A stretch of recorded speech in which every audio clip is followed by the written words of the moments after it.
में हम लोग क्लास 10th के मैथ के ऑब्जेक्टिव का अध्ययन करेंगे। ठीक है, जो क्लास होने वाला है थोड़ा हो सकता है कि लंबा हो, लेकिन जो बोर्ड पर टॉपिक लिखे हैं इन टॉपिक से 100% क्वेश्चन आपके एग्जाम में आता ही आता है। ठीक है, जितना टॉपिक देख रहे हैं आज सब बिल्कुल ईजी है।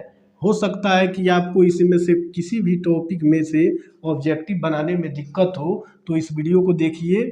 5 से 10 सेकंड में इस टॉपिक से जितना ऑब्जेक्टिव पूछे जाएंगे 10 सेकंड में आप उसको हल कर दीजिएगा। ठीक है, तो सबसे पहले हम लोग देखेंगे माध्य। ठीक है, माध्य में कितने प्रकार का क्वेश्चन पूछा जाता है आपके एग्जाम में और कैसे उसको बनाना होता है। इसमें दिया हुआ है कि इन आंकड़ों से माध्य ज्ञात करें या माध्य की जगह पर औसत पूछ दे, तब भी हम लोग इसी तरीका से इस क्वेश्चन को बनाएंगे। तो यहाँ लिखेंगे हम लोग +4 +6 +4 +5 दिया हुआ है और बटा में गिन करके लिखेंगे कि कितना अंक है। तो यहाँ देख रहे हैं कि 1 2 3 4 5 5 है, तो 5 से भाग दे देंगे। अब इन सब को जोड़ेंगे तो 1 और 4 5, 5 और 6 11 और 4 15, 5 कितना होगा 20, और 20 में 5 से भाग देंगे तो 5 चौका कितना हो जाएगा 20, यानी 4 जो होगा यही आपका आंसर हो जाएगा। ठीक है, तो इस टाइप का अगर माध्य या औसत पूछे तो पहले आपको करना क्या है कि सबको ऊपर वाला जितना अंक दिया रहेगा सबको इन सबको जोड़ लेना है और जोड़ने के बाद में गिनना है कि वो है कै गो। ठीक है, तो यहाँ कै गो दिख रहा है 1 2 3 4 5 है, तो 5 से भाग दे देना है, जो आएगा वही माध्य हो जाएगा या फिर औसत दिया रहेगा तो औसत का मान हो जाएगा। में क्वेश्चन कभी कभी करता क्या है कि पूछ देता है कि प्रथम 5 विषम संख्याओं का माध्य क्या होगा। तो देखिए इसमें कुछ भी हल करने वाला बात ही नहीं है, हल इसको करना ही नहीं है, बस देखना है और आंसर को लगा देना है। तो इसमें प्रथम 5 विषम संख्या पूछ रहा है तो क्वेश्चन में ही आंसर छुपा हुआ है। 5 विषम संख्या पूछ रहा है ना, इसका आंसर 5 ही लगाइएगा, ऑप्शन नंबर सी। ठीक है, जितना प्रथम लगा होना चाहिए क्वेश्चन में, अगर प्रथम 5 विषम संख्याओं का माध्य पूछेगा तो प्रथम 5 पूछेगा तो आंसर इसका कितना हो जाएगा 5। फिर क्वेश्चन नंबर 3 में दिया हुआ है कि प्रथम 10 विषम संख्याओं का माध्य होगा, तो देखिए इसमें भी प्रथम लगा हुआ है, तो इसमें करना क्या है कि 10 विषम संख्याओं का माध्य पूछा है, इसका आंसर ऑप्शन नंबर सी 10 ही हो जाएगा। यानी जितना पूछा रहेगा उसका आंसर उतना ही हो जाएगा। जैसे प्रथम 7 विषम संख्याओं का माध्य पूछ दे तब क्या होगा, तो उसका आंसर 7 ही होगा। प्रथम 50 विषम संख्याओं का माध्य पूछ दे तो प्रथम 50 पूछेगा ना, उसका आंसर 50 ही लगाइएगा, 50 होगा ही। ठीक है, एक क्वेश्चन और देखते हैं क्वेश्चन नंबर 4 में कि प्रथम 7 विषम संख्याओं का माध्य क्या होगा।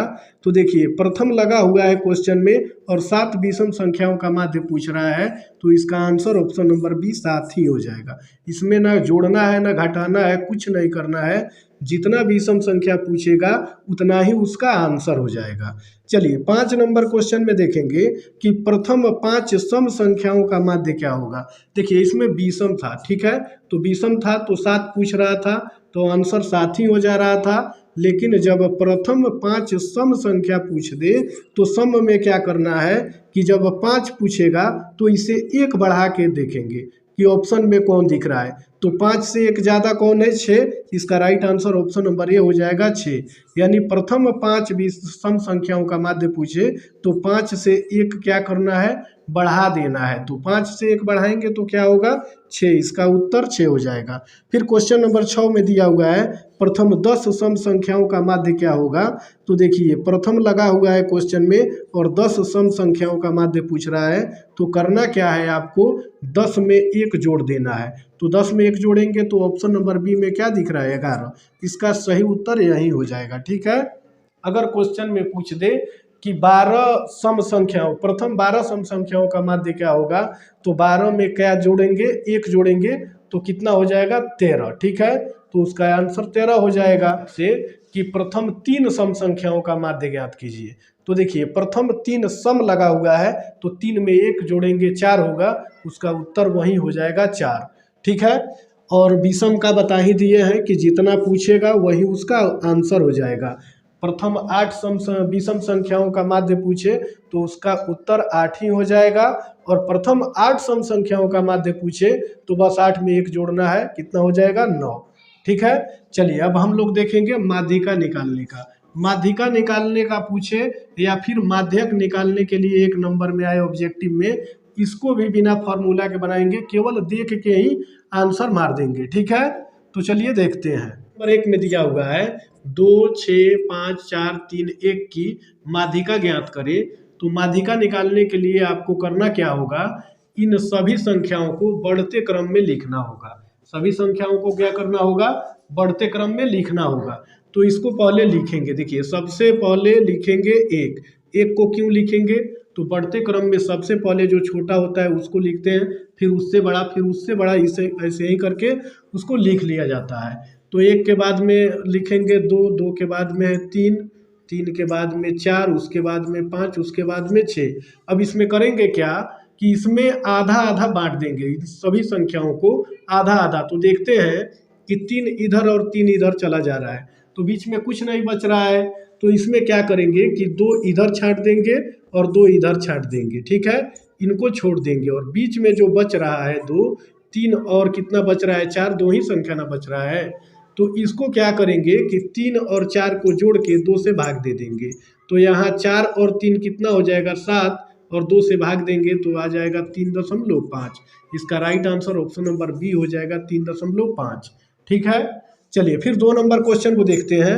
इसमें भी पूछा हुआ है कि 0, 3, 2, 4, 6, 8, 9 का माध्यिका ज्ञात करें। इसको बढ़ते क्रम में इसको लिखेंगे। तो लिखेंगे 0, 0 के बाद में 2, 2 के बाद में है 3, उसके बाद में है 4, उसके बाद में है 6, उसके बाद में 8, उसके बाद में कितना है 9। ठीक है, बढ़ते क्रम में ये हो गया। अब फिर इसको एक बार गिन लेना है, इसको 1, 2, 3, 4, 5, 6, 7।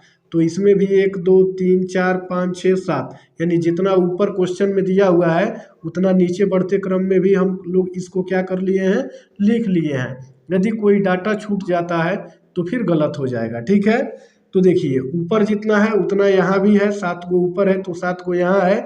अब करेंगे क्या कि बराबर उस साइड में भी छाटेंगे और बराबर इस साइड में भी छाटेंगे। तो 3 गो इधर छाटते हैं और 3 गो इस साइड में छाटते हैं, तो बीच में क्या बच जा रहा है 4। यही आपका उत्तर हो जाएगा। ठीक है, क्वेश्चन को देखेंगे। इसमें भी दिया हुआ है कि इन आंकड़ों का क्या करना है, माध्यिका ज्ञात करना है।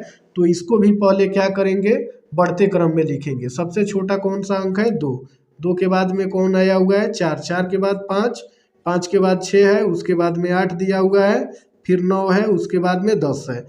अब यहाँ देख लेते हैं 1, 2, 3, 4, 5, 6, 7, 1, 2, 3, 4, 5, 6, 7, यानी ठीक है।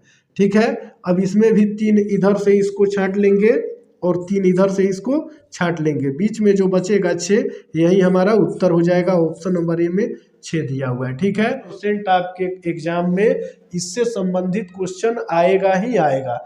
तो अब हम लोग देखेंगे तीसरा टॉपिक बहुलक निकालने के लिए। ठीक है, हम लोग देखेंगे इसमें दिया हुआ है ये सभी आंकड़ा दिया हुआ है और इसमें बहुलक पूछ रहा है। तो बहुलक होता क्या है, इसमें जो अंक सबसे ज़्यादा बार दिखेगा वही बहुलक होगा। ठीक है, तो यहाँ हम देखेंगे ऑप्शन से ही, जैसे ऑप्शन में 1, 5, 2, 3 दिया हुआ है तो बाकी पर तो ध्यान देना ही नहीं है। 1 दिया हुआ है तो देखेंगे कि ये को है कैगो, तो 1 इसमें दिख रहा है कितना, 1 के गो 1 दिख रहा है। फिर 5 देखेंगे, 5 कई गो दिख रहा है 2 गो, कैगो 2 गो। ठीक है, चलिए फिर 2 देखेंगे, 2 कितना है 1 के गो 2 है, 1 भी 1 के था। फिर उसके बाद में 3 देखेंगे, 3 कितना है 3 भी 1 के गो है, यानी ऑप्शन में जो 5 है यही तो ज़्यादा बार आया हुआ है। इसकी संख्या कितनी है 2, तो इसका राइट आंसर हो जाएगा ऑप्शन नंबर बी 5। यानी बहुलक का मतलब होता है कि जो आंकड़ा दिया गया है इसमें कौन सा ऐसा अंक है जो सबसे इसमें ज़्यादा बार आया हुआ है। तो सबसे ज़्यादा बार आया हुआ कौन सा है, 5 ही है। बाकी इसमें देखेंगे सबकी संख्या 1-1 बार है, यानी 1 बार आया हुआ है। इसमें 4 भी 2 बार आया हुआ है तो 4 नहीं लेंगे क्योंकि ऑप्शन में 4 दिया ही नहीं है। इसमें कहाँ 4 दिया हुआ है, दिया है ही नहीं। तो क्या होगा 5 होगा, क्योंकि 5 में ऑप्शन में 5 है और 5 2 बार आया हुआ है तो 5 ही ले लेंगे। ठीक है, क्वेश्चन में देखेंगे इसमें ये आंकड़ा दिया हुआ है और पूछ रहा है कि इसमें बहुलक कौन होगा। तो इस सभी अंकों में देखेंगे कि कौन सा अंक सबसे ज़्यादा बार आया हुआ है। तो यहाँ ऑप्शन नंबर ए में 2 है तो 2 को देखते हैं कि मात्र 1 ही बार आया हुआ है। फिर 3 को देखेंगे, 3 ऑप्शन नंबर बी में है तो ये कितना बार आया हुआ है, 2 बार आया हुआ है, ठीक है। फिर ऑप्शन नंबर सी में 5 दिया हुआ है तो 5 कितना बार, मात्र एक ही बार आया हुआ है तो इसको तो लेंगे नहीं। फिर डी में देखते हैं 4 है तो 4 भी कितना बार, एक बार आया हुआ है। यानी सबसे अधिक बार आने वाला अंक कौन है, 3 है। 3 की संख्या कितनी है, 2, यानी 2 बार आया हुआ है तो इसका right answer option number B हो जाएगा 3, ठीक है। चलिए अब परिसर को देखेंगे, ठीक है। परिसर ज्ञात करने के लिए तो इसमें दिया हुआ है 3, 2, 4, 6, 9, 8 का परिसर क्या होगा, तो लिखेंगे परिसर बराबर लिखेंगे और इसमें से देखेंगे कि सबसे बड़ा कौन दिख रहा है अंक, तो सबसे बड़ा अंक जो है वो 9 है, 9 लिखेंगे और इसमें से माइनस करेंगे, इसमें जो सबसे छोटा अंक दिखेगा तो सबसे छोटा कौन सा दिख रहा है, 2, बस 2 को माइनस कर देंगे तो आएगा कितना, 7, यानी ऑप्शन नंबर ए में 7 दिया हुआ है, यही क्या हो जाएगा, उत्तर हो जाएगा।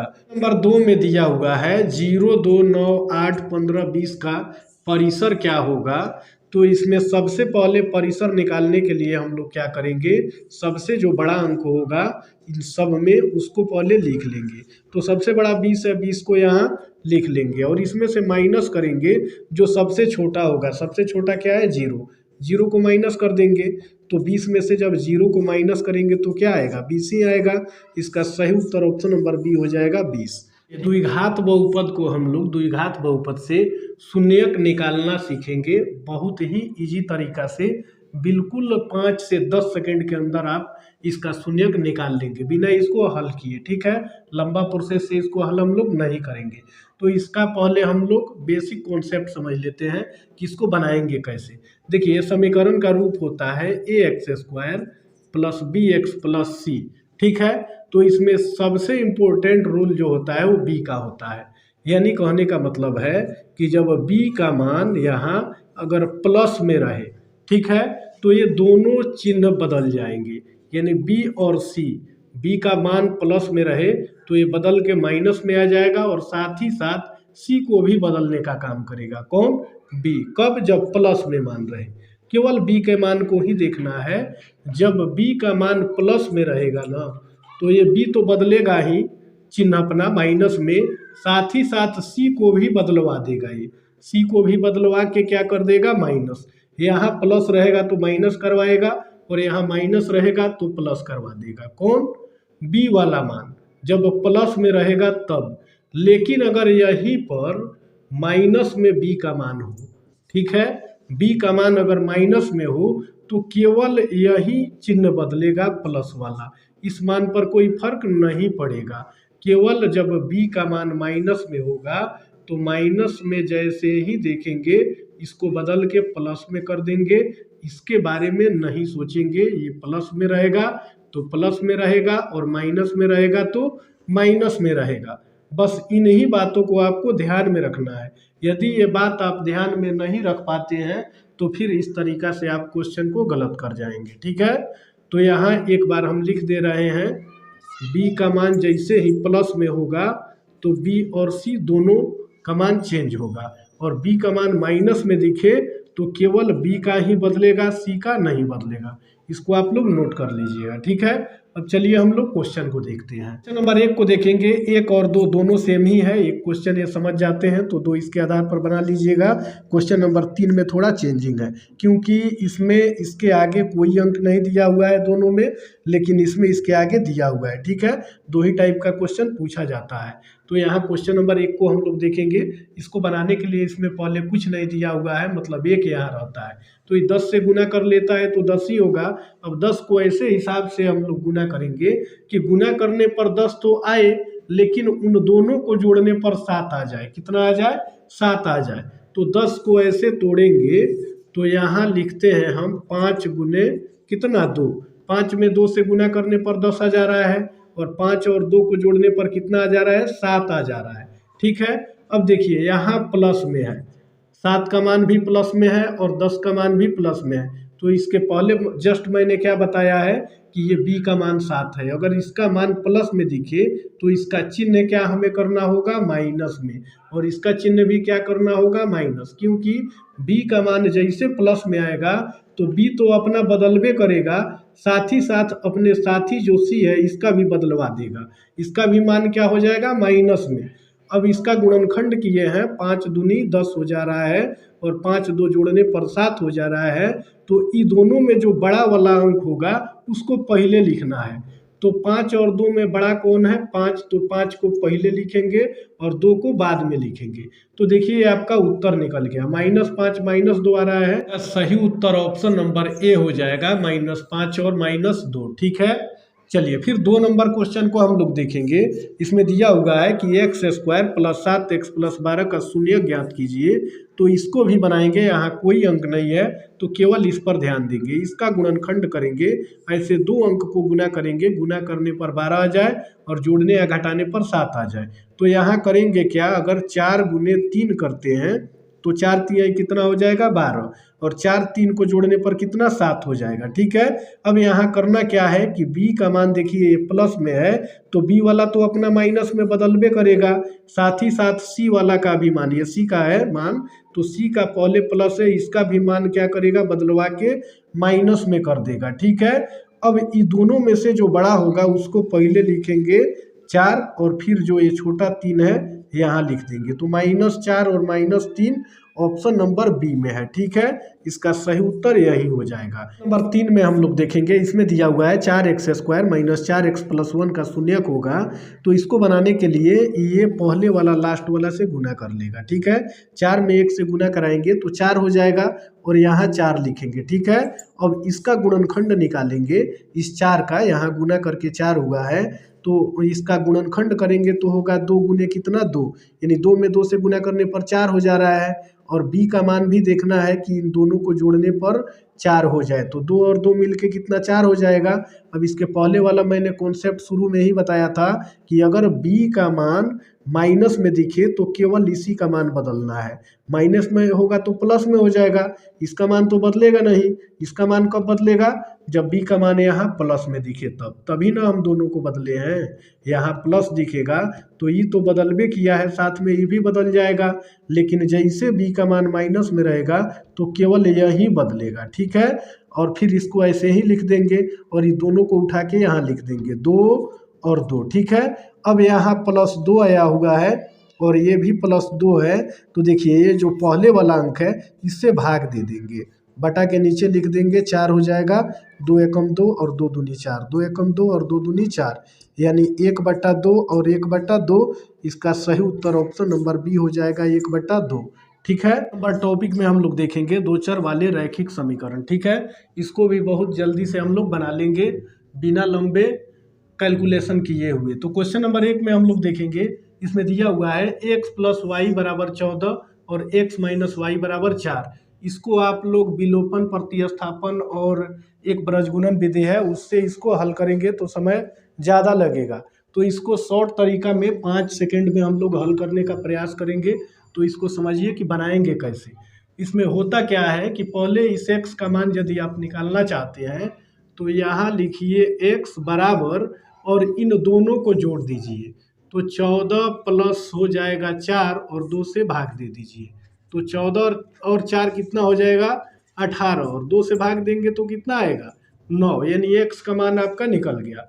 फिर y का मान निकालना है तो इसके लिए करेंगे y बराबर और इन दोनों को घटा देंगे, यानी 14 माइनस करेंगे 4 और बटा 2 कर देंगे, तो 14 से 4 निकलेगा तो कितना बचेगा, 10, और 2 से भाग देंगे कितना आ जाएगा, 5, यानी x का मान 9 आया है और y का मान कितना, 5। ऑप्शन नंबर इसमें देखेंगे हम लोग A B C D में दिया हुआ है कि इसमें x का मान 9 और y का मान 5 दिया है, तो ऑप्शन नंबर बी में दिया हुआ है। ठीक है, इसका सही उत्तर ऑप्शन नंबर बी हो जाएगा, x बराबर 9 और y का मान 5।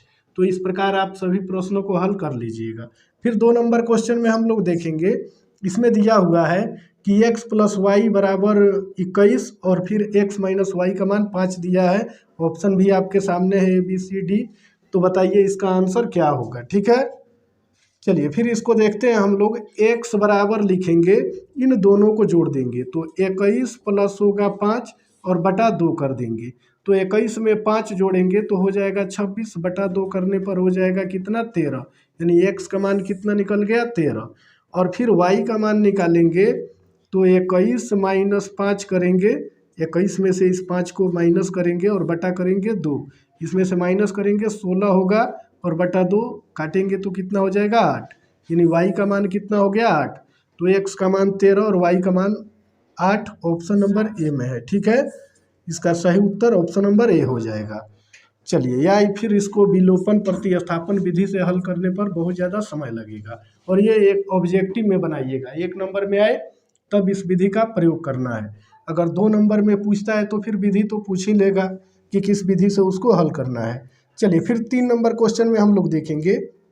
इसमें अगर क्वेश्चन में पूछता है इस टाइप का 8x + 5y = 9 और 3x + 2y = 4 के हल होंगे, तो फिर इसको बनाने के लिए थोड़ा कैलकुलेशन करना पड़ेगा। ठीक है, यहाँ ऊपर इसको हम मिटा देते हैं। उसके बाद में चलिए क्वेश्चन नंबर 3 को देखेंगे। 3 नंबर क्वेश्चन में यहाँ दिया हुआ है 8x + 5y = 9 और फिर नीचे दिया हुआ है 3x + 2y = 4। ठीक है, इसको बनाने के लिए करेंगे क्या, इससे पहले गुना कर देंगे। ठीक है, तो यहाँ 2 अठे कितना हो जाएगा 16 और इसमें से माइनस करेंगे इसको, 3 पचे कितना हो जाएगा 15 और इसको कोष्ठ में ले लेंगे और यहाँ अगर x है तो x लिखेंगे, अगर y रहेगा तो y लिखेंगे, यानी पहले जो होगा उसी को यहाँ पर लिख देना है। तो यहाँ x लिख लेंगे, फिर बराबर में फिर इसको गुना करेंगे, 9 दूनी कितना हो जाएगा 18। ठीक है, और इसमें से माइनस करेंगे, 5 चौका कितना हो जाएगा 20। अब यहाँ 16 में से 15 को माइनस करेंगे तो 1 बचेगा और 1 में x से गुना करेंगे तो क्या होगा x, और बराबर 18 में से 20 को माइनस करेंगे तो कितना होगा -2, यानी x का मान आपका निकल गया कितना 2। ठीक है, अब y का मान निकालने के लिए ऐसे ही यहाँ +5y है तो 5y लिखेंगे और फिर में +8x है तो +8x लिखेंगे और बराबर 9। ठीक है, इस समीकरण को पहले y का मान निकालना है तो पहले y का मान लिखेंगे, पहले x का मान निकालना है तो पहले x का मान। तो x वाला तो हम लोग निकाल चुके हैं, x का मान -2। अब y का निकालना है तो y अगर प्लस में है तो प्लस में 5y, अब प्लस में ये भी 8x है तो 8x लिखेंगे बराबर ये 9 का 9 लिख देंगे। ठीक है, फिर दूसरे समीकरण में भी पहले प्लस में 2y है तो यहाँ लिखेंगे 2y और प्लस में 3x है तो प्लस में 3x और बराबर के बाद में कितना लिखेंगे 4। उसके बाद में करेंगे क्या कि फिर वैसे ही जैसे इसको हल किए हैं वैसे ही इसको भी हल करेंगे। तो 3 पचे कितना हो जाएगा 15 और माइनस करेंगे, फिर 2 अठा कितने हो जाएगा 16। तो 2 अठे जब 16 होगा तो यहाँ जो अंक होगा उसी को, तो यहाँ जो चर का मान होगा उसी को तो यहाँ लिखेंगे y। पहले वाला में x था तो x लिखे थे और पहले यहाँ अब y आ गया है तो y को लिखेंगे। अब बराबर फिर यहाँ 3 9 कितना हो जाएगा 27 और इसमें से माइनस करेंगे, 8 चौका कितना होगा 32। अब यहाँ 15 से 16 को माइनस करेंगे तो -1 होगा, कोष्ठ हटेगा तो -y गुना में आ जाएगा और फिर इसको माइनस करेंगे 27 से 32 तो कितना आएगा -5। ठीक है, अब यहाँ या इसको गुना करेंगे तो -y बराबर -5, माइनस से माइनस कैंसिल होगा, y का मान कितना निकल जाएगा 5। तो x का मान यहाँ कितना निकाले हैं -2 और y का मान कितना निकाले हैं 5। ठीक है, तो ऑप्शन में देखेंगे हम लोग तो इसमें आ गया है x का मान -2 और y का 5, ऑप्शन नंबर ए सही हो जाएगा। ठीक है, चलिए फिर 4 नंबर क्वेश्चन में हम लोग देखेंगे। 4 नंबर क्वेश्चन में ऐसे ही बनेगा, 4 नंबर भी उसको भी देख लेते हैं।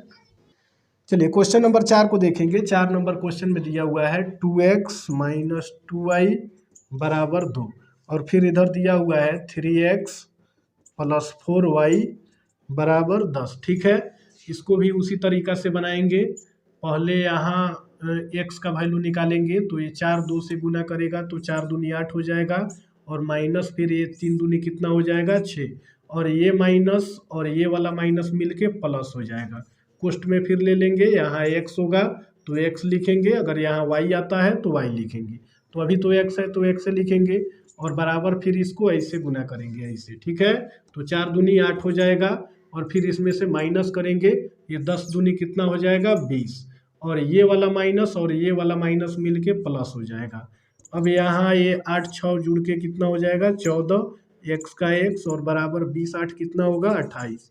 अब यहाँ 14 दूनी कितना हो जाएगा 28, x का वैल्यू 2 निकल गया। ठीक है, फिर y का मान इसको निकालने के लिए इस समीकरण को थोड़ा चेंज करके लिखेंगे। पहले -2y है तो लिखेंगे -2y और फिर प्लस में 2x है तो प्लस में 2x बराबर 2 का 2 लिख देंगे। ठीक है, फिर यहाँ 4y प्लस में है तो 4y और उसके बाद में +3x है तो +3x लिखेंगे और बराबर 10 का 10। अब फिर वैसे ही इसको भी गुना करेंगे, 3 में 2 से गुना करेंगे तो 3 दूनी कितना हो जाएगा 6 माइनस में। ठीक है, और ये हो जाएगा माइनस। अब यहाँ फिर 4 दूनी कितना हो जाएगा 8। ठीक है, और कोष्ट ले लेंगे, यहाँ y है तो इसको y यहाँ लिख देंगे बराबर। अब फिर ये 2 तिहाई कितना हो जाएगा 6 और फिर ये हो जाएगा माइनस। ठीक है, अब फिर ये 10 दूनी कितना हो जाएगा 20। अब इसको फिर हल करेंगे तो ये माइनस माइनस हो जाएगा, 8 6 14 -14 हो जाएगा y बराबर, और इसमें से माइनस होके कितना आ जाएगा -14। ठीक है, -14 से -14 कितना बार में कटेगा, एक बार में, तो इसलिए y बराबर कितना हो जाएगा 1। यानी x का मान कितना निकाले हैं हम लोग 2, x का मान यहाँ 2 निकला है और y का मान कितना निकल गया 1 निकल गया है। तो ऑप्शन में देखेंगे x का मान 2 और y का मान 1, ऑप्शन नंबर ए इसका सही उत्तर हो जाएगा। ठीक है, तो इस प्रकार आप ऑब्जेक्टिव को बहुत जल्द ही बना सकते हैं। ठीक है, इसके बाद वाला वीडियो में हम निर्देशांक ज्यामिति, त्रिकोणमिति, HCF, LCM या जो भी बचता है इसके बाद